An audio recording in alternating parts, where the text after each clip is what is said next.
Cek. Assalamualaikum warahmatullahi wabarakatuh. Kita langsung.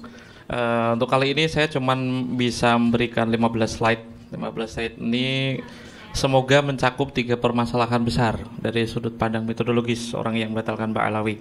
Yang paling pertama itu kan tentang ilmu nasab. Ilmu nasab tadi udah jelaskan surah istifadoh itu surah istifadoh dari semua penjelasan tadi udah jelas. Medianya adalah tasamu. Jika bicara tentang tasamu berarti kan ini bicara tentang pendengaran dan pengetahuan orang yang didapatkan melalui telinga dan ke telinga. Kalau pada skup tertentu disebut dengan masyhur, kalau udah cukup meluas maka disebut nasab atau tasamunya sudah mencapai mustafad, udah menyeluruh. Nah, permasalahannya pertanyaan tentang bukti sezaman ketika memakai metodologi ilmu nasab itu kan seperti mempertanyakan dari pertanyaan udah keliru. Seperti pertanyaan, bisakah Tuhan menciptakan batu yang tidak bisa dia angkat sendiri?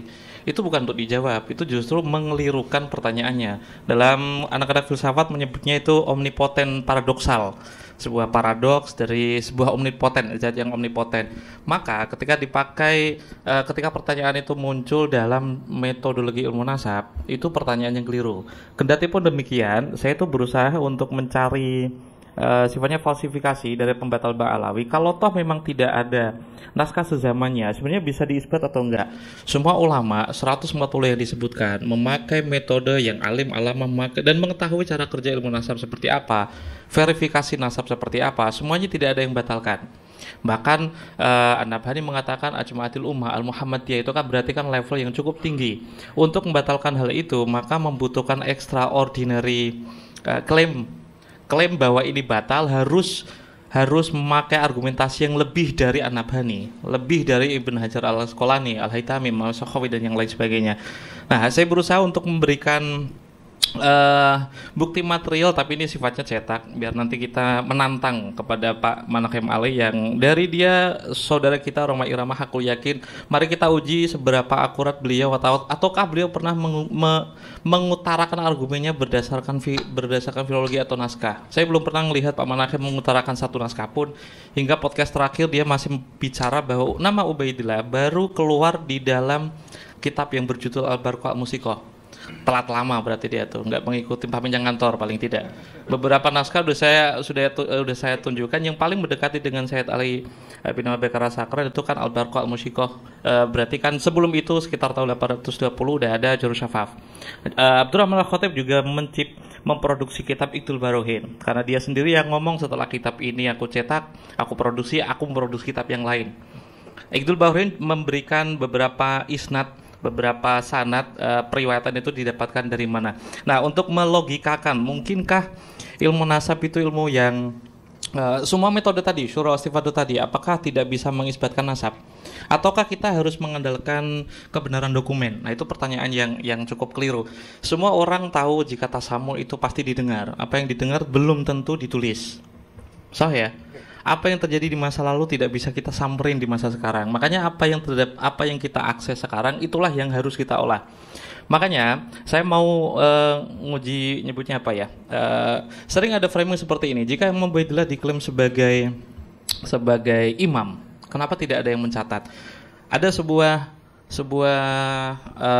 di kitab Al-Mu'jam karya Ibn Muqri wafat sekitar 381, ada orang yang pada nomor indeks 1367 ya, hadatsana Abu Muhammad Asy-Syarif Al-Alawi.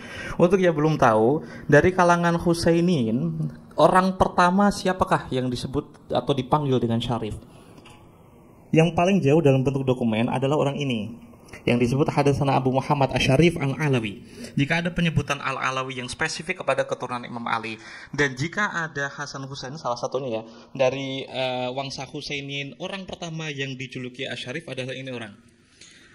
Ibn Muqri orang yang masyhur, bukan orang majhul. Beberapa kitabnya Al-Mu'jam ini pun dikutip beberapa kali di dalam Tarikh Baghdad Al-Khatib. Terus banyak yang menyebutnya sebagai ulama yang sikoh, untuk bahkan As-Sam'ani pun beberapa kali ngerujuk kitab ini. Kita uji beberapa, ada banyak contoh yang bisa saya tunjukkan, tapi saya ngasih satu aja. Ini orang yang sangat dikenal oleh Ibn Muqri minimal. Ini orang pertama yang disebut dengan julukan Asy-Syarif dari kalangan Husainiyin. Kalimat selanjutnya, walam tara ainaya fil asyraf mithlah. Bayangkan seorang ulama hadis mengatakan ada orang namanya Abu Muhammad Asy'arif, aku belum pernah, kedua mataku belum pernah melihat kesyarifan seperti orang ini. Silsilahnya adalah Yahya bin Muhammad bin Abdullah bin Hasan bin Husain bin Ali bin Husain bin Ali bin Abi Thalib. Coba kita bandingkan dengan kedua kitab yang dipakai oleh Kiai Imad, yaitu Tahdzibul Ansab dan juga Al-Majdi. Saya garis bawahi 1, 2, 3, 4 nama ini problematik. Saya langsung ngasih kesimpulan problematik jika memakai kitab nasab yang dipakai oleh Kiai Imad dalam pembatalan. Di dalam Tahdzibul Ansab karya Al-Ubaidili yang wafat 435, ini mohon maaf saya ke-crop ya, di Auladul Hasan bin Husain Al-Asghar, semua nama yang disebutkan orang tadi Ibn Muqri di Jama' Al-Mu'jam itu kira-kira nama siapa yang tidak ada? Atas.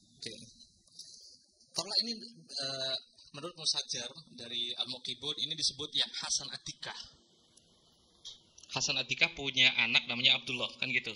Tata cara membaca nasabnya kan seperti itu. Nah, kedua nama ini problematik jika pakai Tahdzibul Ansab hanya nama Muhammad bin Hasan, anaknya dari Hasan Atikah itu cuma ada dua, yaitu Muhammad bin Hasan dan juga Husain bin Hasan. Orang yang sezaman dengannya, yang hidup mendapati masa hidupnya, orang yang kali pertama disebut sebagai syarif, orang ini Al-Ubaidillah itu kan disebut sebagai Syekhus Syaraf karena menjadi tuannya para asyraf, karena pencatat awal ya, yang paling lengkap dan kompleks.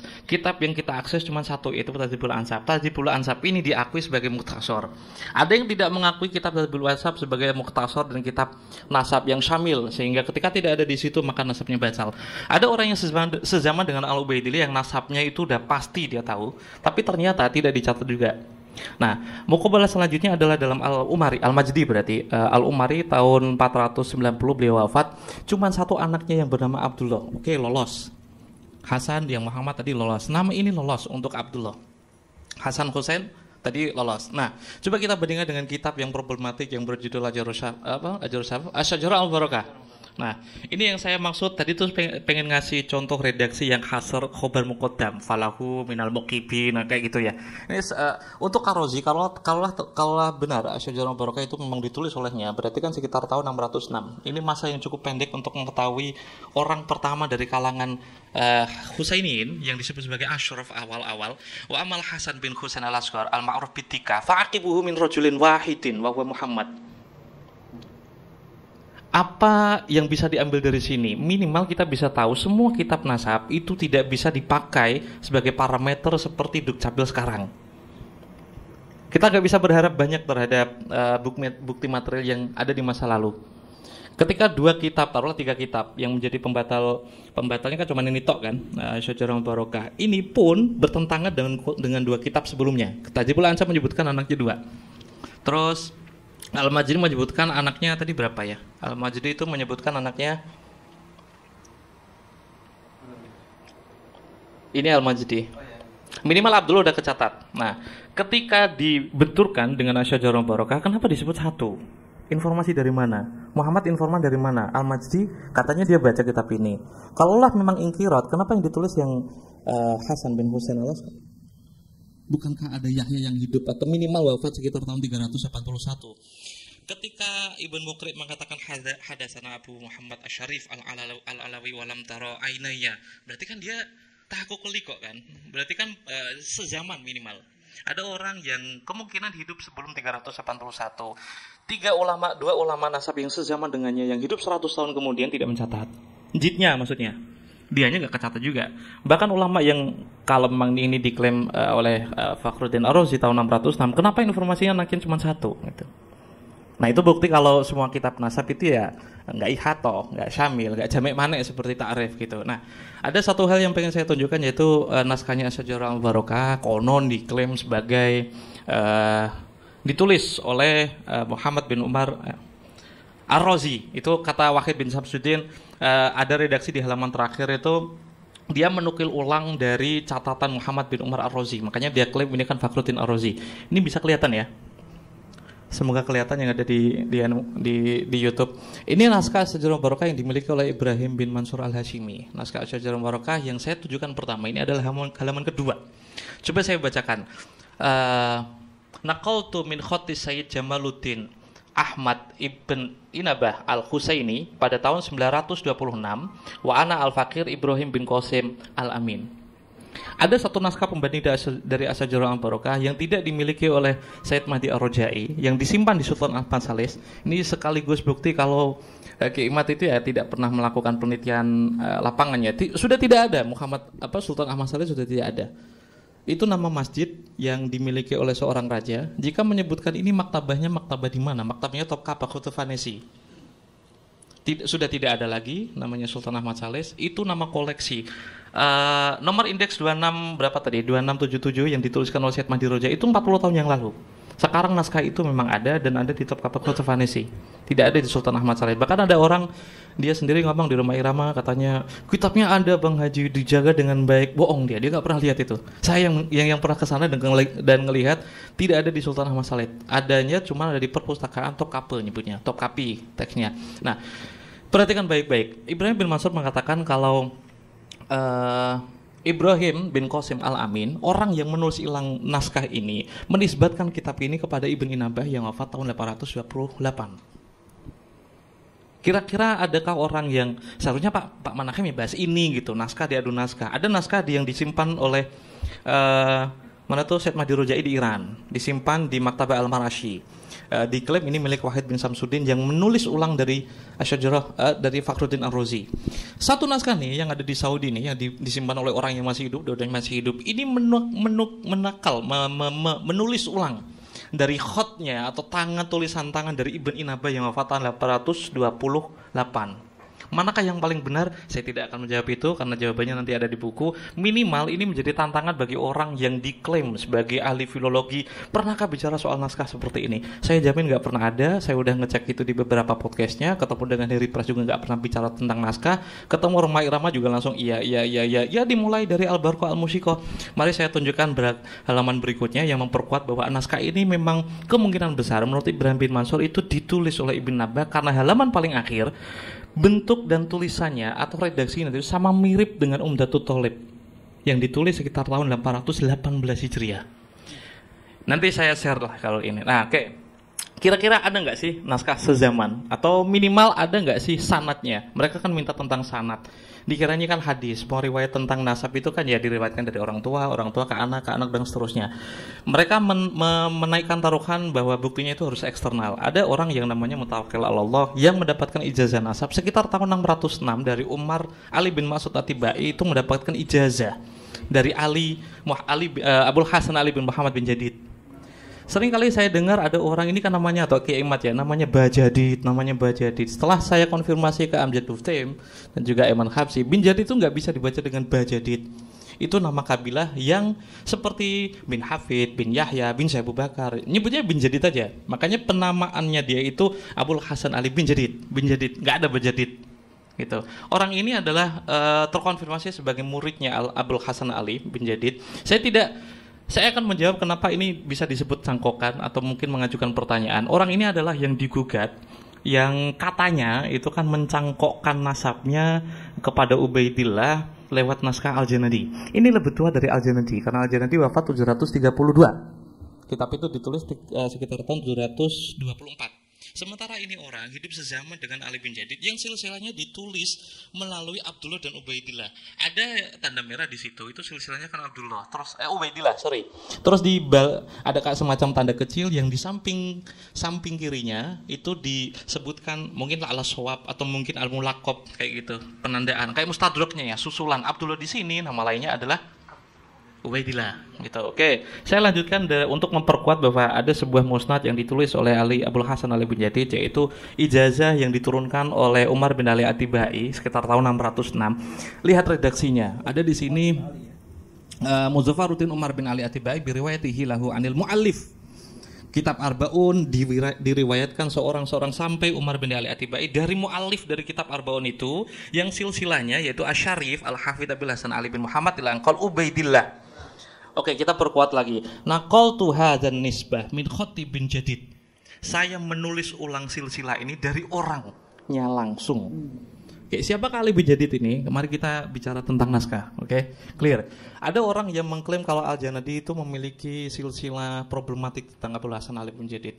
Saya yakin dia nggak pernah buka naskah ini. Dia cuman dia cuman apa ya nyebutnya? Ada Al-Aqwa itu memberikan footnote bahwa naskah silsilah Abdul Hasan Ali bin Jadid ada yang di dalam kurung. Menurut manuskrip Paris, nama ini tidak ada. Itu. Jadi dia berkesimpulan kalau Abdullah itu sebenarnya nggak ada di manuskrip Paris.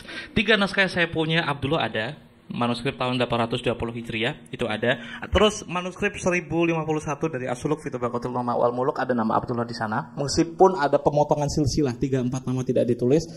Kayaknya ini juga nggak pernah ditemukan bahwa naskah pada tahun 839 yang disalin di tahun itu menuliskan silsilah lengkapnya Abdul Hasan Ali bin Jadid sesuai dengan tahun 606 namanya ditulis atau silsilahnya sampai ke Ubaidillah. Orangnya sendiri yang menulis silsilahnya sampai Ubaidillah. Ada orang belakangan yang menuliskan silsilahnya tapi manuskripnya tidak ada yang langsung dari penulisnya. Itu ternyata sama persis seperti naskah tahun 839. Kedustaan pertama adalah ketika dia ngomong meneliti seteliti-telitinya, bahkan Bang Haji Rubai Amal istighfar untuk katanya itu Bang Haji itu melakukan telah manuskrip apa coba? Dia pernah punya manuskrip ini enggak? Saya jamin enggak punya. Atau mungkin punya, itu kan diberikan oleh temannya yang pernah kuliah di Agrof. Iya, pernah. Temannya Habib Hanif gitu.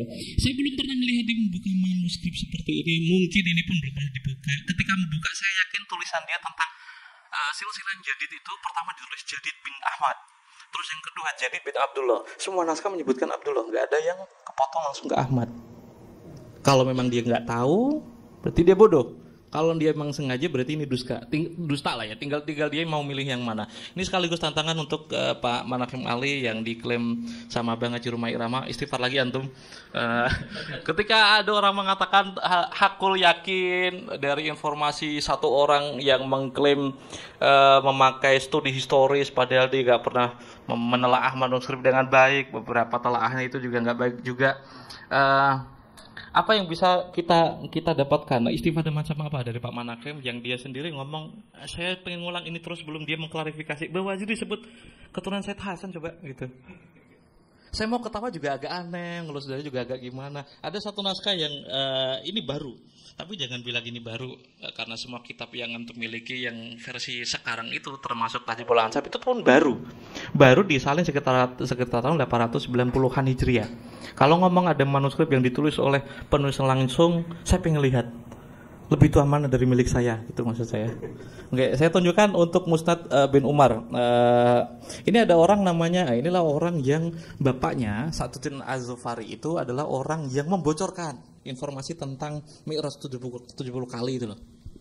Padahal kan yang diceritakan itu kan ya 7 kali, wakilah 70 kali gitu. Namanya kan Sa'duddin bin Ali Az-Zufari. Sampai sekarang masih di Holi di Oman, di Zofar, di Kesultanan Zofar itu. Dia punya anak namanya Umar Al-Abid. Ini ditulis sekitar tahun 637. Salinan. Nanti bisa dicari di buku itu. Nah, kira-kira yang namanya Ali bin Jadid tadi itu punya hubungan historis atau pernah tahaqquq liqa atau tidak? Dari hadisnya Sa'duddin Az-Zufari, anaknya Umar bin Sa'ad Az-Zufari, di situ kan udah ada informasi sedikit. Hadatsana Muhammad bin Ali Al-Faqih Al-Alawi, hadatsana Abul Hasan Ali bin Muhammad bin Jadid Al-Alawi. Yang tidak lain itu kan sepupunya. Clear ya? Oke. Kita coba pencakokan itu ada di mana? Saya agak sulit mencari suatu hal yang tidak ada. Itu. Bahkan kata pencangkokan ketika dia berusaha pencangkokan itu pun ada, dia kesulitan jempalikan. Makanya saya tuh selalu ngomong kalau mau membatalkan nasab orang kan dicari celahnya dulu. Sementara semua catatan tentang Ba'alawi itu seperti apa ya? Kerumunan yang berbaris gitu ya. Seperti kumpulan orang-orang yang berbaris. Semua informasinya itu tertib. Ketika masing-masing tobaqoh dicari, ada keserusan mencari, ternyata masing-masing tobaqoh itu dengan ulama yang berbeda itu nggak ada yang bertentangan, nggak ada ta'arudnya. Seperti Al-Khatib ketika ini kayaknya belum pernah saya unggah juga. Al-Khatib itu kan pernah menulis selain Al-Jurr Syafaf, Miqdul Baruhin. Oke, silsilahnya Abul Hasan Ali bin Jadid itu ditulis sampai ke Abdullah bin Ahmad bin Isa. Clear? Ditulis oleh orangnya langsung. Nah, orang belakangan ada yang menulis silsilah yang nasabnya itu sampai ke Abdullah bin Ahmad bin Isa. Orang yang sama yang ditulis oleh Ali bin Jadid silsilahnya sampai ke Abdullah dan Ubaidillah. Abdurrahman Al-Khatib silsilahnya menulis seseorang bisa masuk ya? Nggak bisa masuk. Asy-Syekhul Kabir Al-Wali Asy-Syekhir Ubaidillah, nulis langsung Ubaidillah. Ibn Syekh As-Shalih Ahmad Al-Wali Al-Masyhur ila Anqal Ahmad bin Isa dan seterusnya. Kitab itu diproduksi setelah Ajrus Syafaf. Oke, kita next ke Ajrus Syafaf, dan naskah ini juga saya yakin tidak akan dimiliki oleh para pembatal Ba'alawi ya. Mungkin yang versi yang dulu sempat saya sebarkan versi versi 40 tahun yang lalu. Nah, mereka kan mengira kalau naskah ini itu kan naskah yang problematik, ditulis oleh orang yang majhul. Ya kalau Anda nggak tahu jangan majhul-majhulin orang gitu. Orang ini ditulis sebagai mu'arikhul Yaman As-Siqah. Bahkan Mbah Makromah yang hidup 15 setelah pemilik kitab ini wafat, sekitar 15 tahun kemudian Mbah Makromah itu kan hidup. Itu orang yang paling dekat yang bisa memverifikasi orang ini bisa dipercaya atau tidak. Salah satu kitab yang dia pakai sebagai rujukan, salah duanya Al-Barqa Al-Musyiqah, terus yang kedua ada Ajrus Syafaf yang ini. Ini ditulis sekitar tahun 1278, sekitar 200 tahun yang lalu. Nah, silsilahnya dari orang yang berbeda, dari nasab orang yang berbeda, ditulis oleh orang yang sama, yang ditulis tahun 820, otomatis nih Sayyid Ali bin Abi Bakar As-Sakran masih balita, 2 tahun, masih menyusui mungkin ya.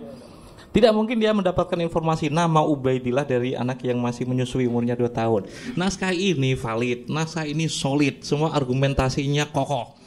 Di sini sudah menuliskan silsilah dari Ali Khalil Qasam sampai Ubaidillah bin Ahmad bin Isa.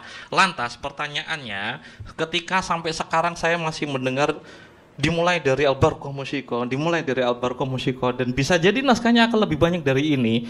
Gimana mengklarifikasinya? Apakah mau taslim? Jika taslim, apakah mau menarik omongan? Jika mau menarik omongan, bagaimana cara kafaratnya, dosa-dosa fitnahnya? Gitu. Kiranya cukup dari saya. Assalamualaikum warahmatullahi wabarakatuh. Waalaikumsalam warahmatullahi wabarakatuh.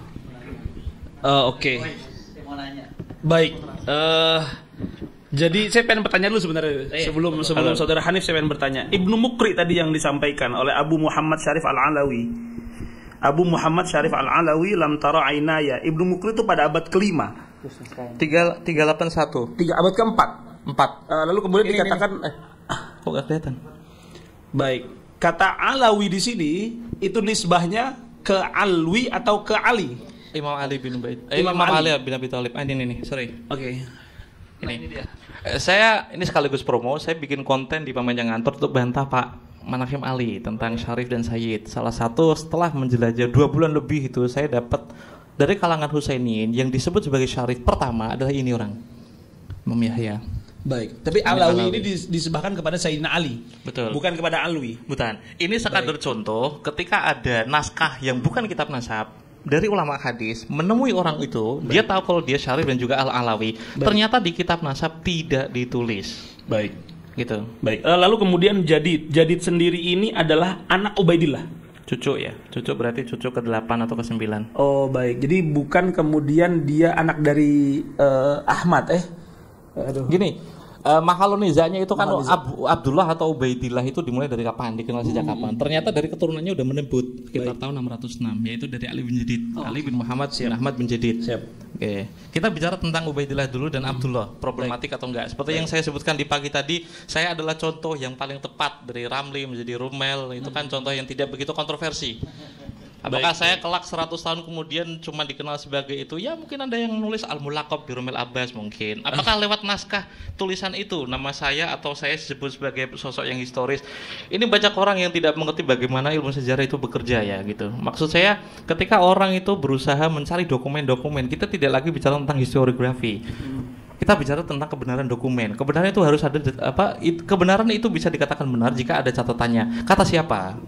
Tidak ada satupun sarjanawan Barat Timur Indonesia yang sepicik itu melihat historiografi. Permasalahannya bukan ada di sana. Ketika kita bicara tentang sumber sezaman dan juga sumber yang tidak sezaman atau sumber primer dan juga sekunder, dari segi waktu sumber itu kan bisa yang muasir dengan peristiwa itu terjadi. Ini bicara tentang nilai historis dari sebuah cerita. Makin mendekati, makin bagus, makin bernilai. Tapi berlomba-lomba mencari sumber historis atau yang sumber zaman, ya berarti dia tipikal orang yang nggak tahu bagaimana ilmu sejarah itu bekerja. Jika pertanyaan itu ditanggi mana bukti zamannya kepada ilmu nasab, ya itu udah pertanyaan yang keliru. Seperti mengajukan pertanyaan, mungkinkah Tuhan menciptakan batu yang tidak bisa diangkat sendiri itu? Ya seperti logika omnipoten paradoksal gitu. Pertanyaan itu tidak akan relevan bagi ilmu nasab. Jika menanyakan syuhro wastifado di masa sekarang konyol. Imam Ubaidillah itu wafat tahun berapa? Kita tahun berapa? Ngelacak itu butuh effort, ngelacak itu pun butuh ekspansi, ngelacak itu butuh disklasifikasi naskah yang sangat banyak. Sekarang contoh di Turki itu kan ada sekitar 2 juta naskah lebih. Tapi yang bentuknya PDF itu tidak sampai 500 ribuan. Berarti kan ada sekitar 1.500 naskah yang belum didisklasifikasi, belum diunggah. Dia pun tahu namanya Syajarul Al-Barakah itu kan baru sekarang gitu, baru 2-3 tahun yang lalu. Sementara muhakiknya sendiri itu sejak awal itu ya kaget. Aku pun kaget. Fakhruddin Ar-Razi ternyata ya punya kitab judulnya ini. Gitu. Kenapa Said Mahdi Rojai tetap menulis itu intisaban masykukan fi? Ya karena itulah seorang peneliti, dia akan bicara atas nama naskah. Meskipun dikasih disclaimer di awal bahwa kitab ini saya intisabkan bukan karena dasar validasi yang akurat. Karena di naskah itu menyebutkan naskah ini ditulis oleh.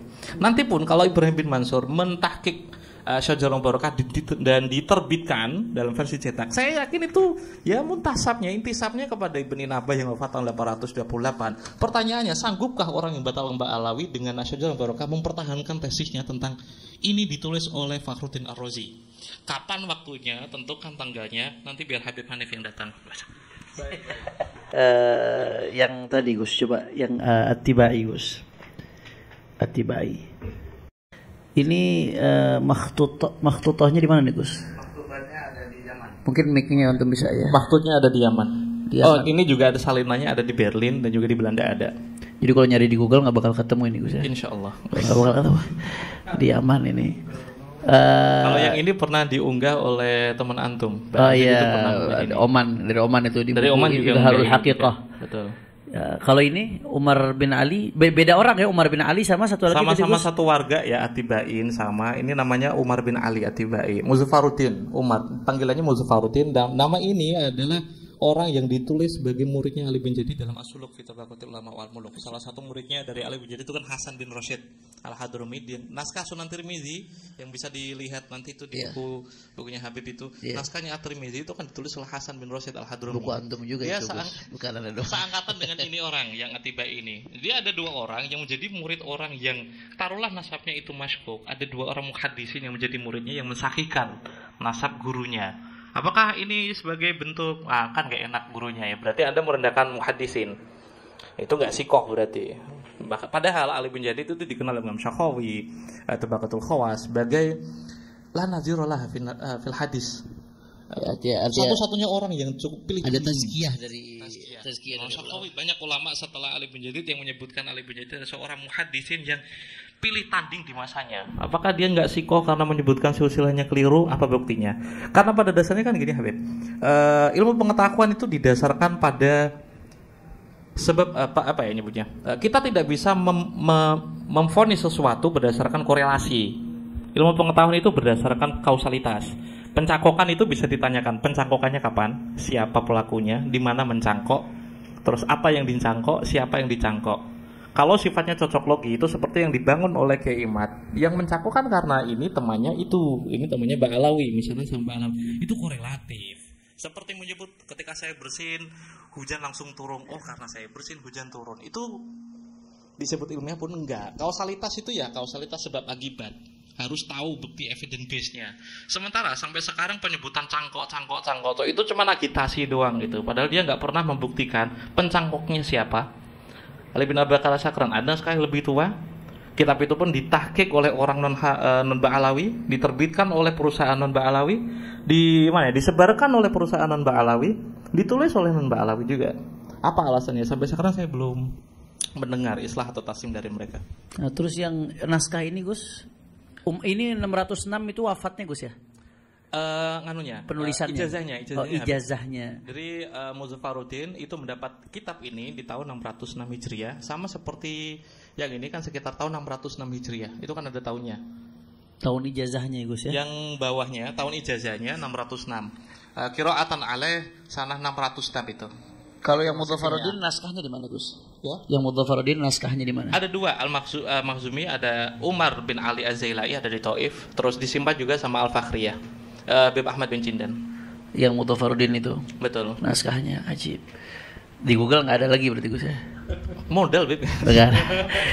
Pertanyaan saya berarti kalau tadi kita udah jelas syarat kitab sezaman itu udah gugur menurut perspektif Betul. ilmu nasab. Saya Syarat menganggap mutlak ini- wajib kitab sezaman. Ini bukan untuk mengisbat, ini murojih. Makanya yang Murojih, tadi ini cuma naskah pola untuk kita murojih. isbat itu dari kutubul ansab. Betul, Tapi ini betul. membuktikan kutubul ansab itu valid. Betul. Walaupun walaupun jaraknya jauh. Nah, andai dengan asumsi Syajarah Mubarakah itu punya Ar-Razi dan dengan asumsi juga bahwasanya di situ ada hasar.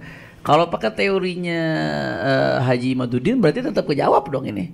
Sangat kejawab, berarti Ya, dari kan dia sini minta yang lebih tua. lebih tua. Jika memang itu benar ditulis oleh Ibn Inabah, ya sangat-sangat. Apalagi gitu. Apalagi. Tinggal nanti beliau bisa menjawab dan saya tuh Itu berharap jawabannya itu bukan iftirat tuh, tulisan. itu udah asumsi atas sebuah kesalahan.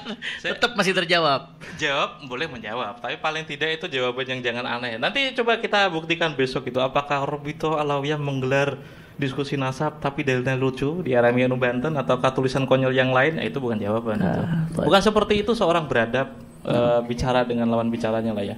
Itu aja Gus yang mau ana pastikan.